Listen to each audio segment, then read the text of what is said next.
সুযোগ পেলে সাবেক প্রধানমন্ত্রী ও আওয়ামী লীগের সভাপতি শেখ হাসিনার পক্ষে আইনি লড়াইয়ের ঘোষণা দিয়েছেন বেসরকারি সংস্থা আইন ও সালিশ কেন্দ্রের চেয়ারপারসন এবং সুপ্রিম কোর্টের সিনিয়র আইনজীবী জহিরুল ইসলাম খান পান্না। বৃহস্পতিবার সুপ্রিম কোর্টে সাংবাদিকদের একথা বলেন তিনি। সিনিয়র এই আইনজীবী মনে করেন, সাবেক প্রধানমন্ত্রী রাজনৈতিক নিপীড়নের শিকার।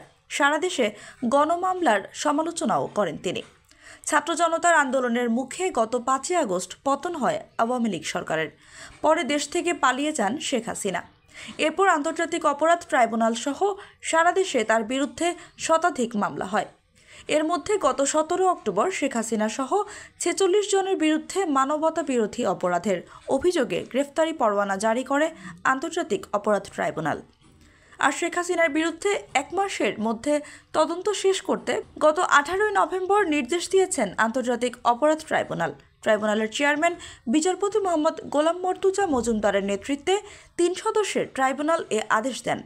আগামী 17 ডিসেম্বরের মধ্যে তদন্তের অগ্রগতি প্রতিবেদন জমা দিতে বলা হয়েছে।